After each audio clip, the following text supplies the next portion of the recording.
looking for a rhythm section, if you happen to see Russ Kunkel and Lee Sklar, Right. please do let us know. We were supposed to meet here for a drink and a talk, but I think maybe they had too much to drink. I don't know exactly what happened, but we haven't found them yet. So if anyone out there can find us a young Russ Kunkel and Lee Sklar, please let us know. So right now, Sklar, we really are just a 3-guitar band, first of its kind. Yeah. And we're very happy. We can certainly talk about the EP. We don't have to say release day. So we say, we talk about it, just talk about it. But we're already recording. Great. Well, that's perfect. Oh, yeah. You already got great stuff, And let's see if we can get a young Russ Kunkel and Lee Sklar. That would be, yeah, that was good. I thought I'm glad you got the old, get that first take shit going there, Steve. I'm learning. Yeah. Valuable lesson. You go. Get everything. Right? Valuable lesson, yeah. So, we got an EP that's loaded with 5 great tunes on it. One of them you've seen a video for, Can't Stop Progress.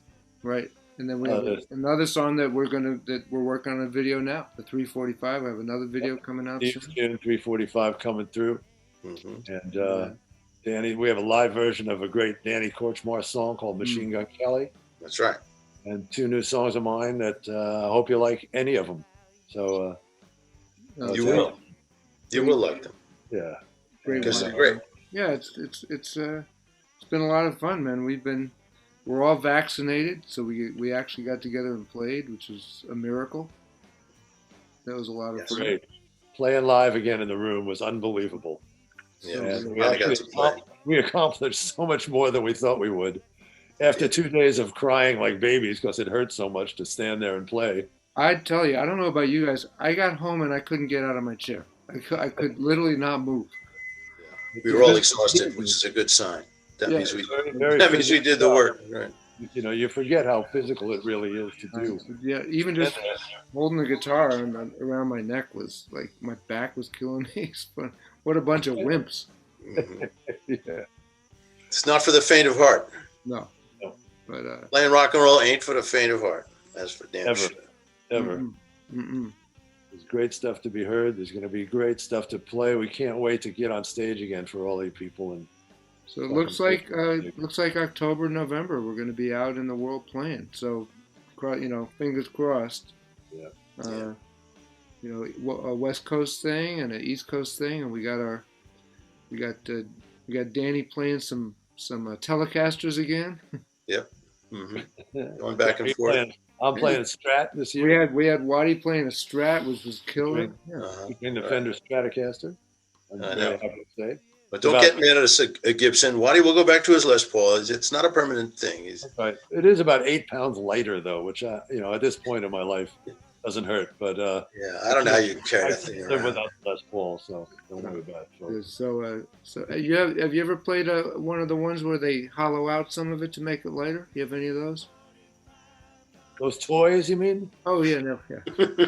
No, I don't use those. That's what I thought. Talking to a major snob, a Les Paul snob, if ever there was one. It's funny, Joe Walsh, who has more guitars than Gibson or Fender, he showed me this Les Paul one day, and he opened this case, one of the most beautiful guitars I've ever seen.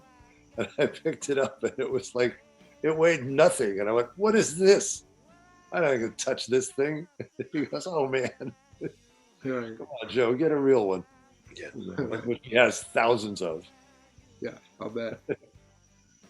But you go with what you love. You go back to what you're most familiar with and what you love. One always does. That's why I went back to playing Tellys. That's not going to be the only thing I play, because I have a beautiful G&L Doheny guitar that I love very much.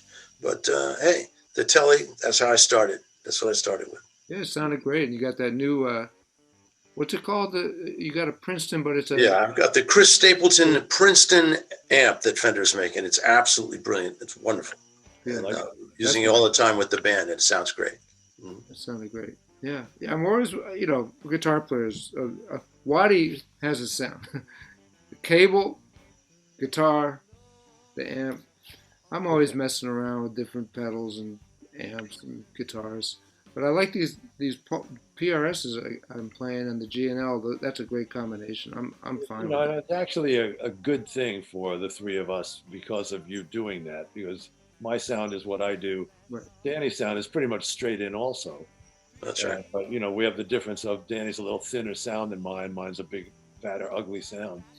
But you find a way with all the pedals and effects to filter yourself right in between those two distinct sounds.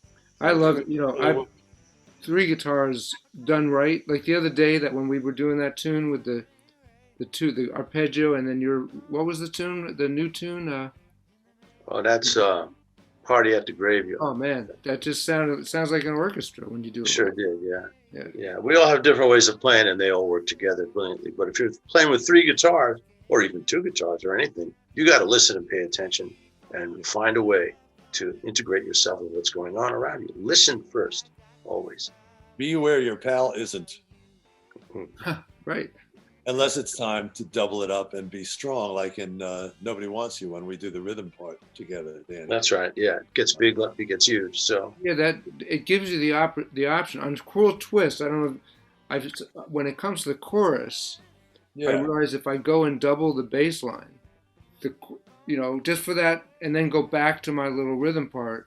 So sometimes when you do double, you play the same thing as someone else, then you have the option, and the thing gets real powerful. So it's a lot. You hear what he said? His little rhythm part. Yeah, it's a little one. Wow. But it has a nice effect. It has a Leslie effect on it. So it's a little rhythm part with a Leslie. Really cool. Yeah. Yes. Cruel Twist, that's out there already, by the way, folks. I think there's a groovy video and our recording of it. Yeah, that was the first release, actually. Yes, that's right. We're starting to be movie stars. We all have lights. We have those green screens. Even Danny bought a green screen. We're getting accustomed to doing this. Unfortunately, or fortunately, we're getting accustomed to having to do this. No. And hopefully soon we won't remember how to do this because we'll be so involved in touring and performing. But right. This has been an amazing lesson this year of solitude and quarantine and not being able to see each other and still being able to produce good material together, separately together. It's a unique experience. I mean, every musician all over the world has been going through the same thing, but being as of a band that we are, and finding a way to generate enough excitement for each of us to play on this next, you send me one, that's good, I can play to that. It's just been an amazing experience. Yeah, it truly has. And musicians all over the world, like Wad said, are going through these changes. The thing about us, we have each other. And that's been a wonderful thing. And that's helped us survive this year for sure. I even taught Leland how to record at home. And all of a sudden, he's getting all these sessions. Yeah. That he didn't know how easy it was. And I told him, I said, you're going to be working more than ever now. People know you at home. And that's what he's doing. Obviously, that's what he's doing because he's not here. Right. Back when Leland was in the band. Yeah. He's out making money somewhere, Right. What are you going to do? He's no fool. Mm-hmm. Right. Well, we know what the next Zoom meeting will be about. Yeah, so right. We're looking for a bass player who's played on 4,000 records, right, and a drummer who can't be beat. Right. Who played on 10 million records. Exactly. They're missing. If you see them, please call us. And missing persons. If you see them. Yeah, right. Phone home, ET, phone home. If you see them, send them this Zoom link right here. Right. I got to put them on a milk carton. Right. All right, boys. All right. See you in a while. If All anybody hears from these fucking guys, let me know. I'll do the same. Okay, yeah, let me know. All right, great. See you Sunday, guys. See you Sunday morning. coming down.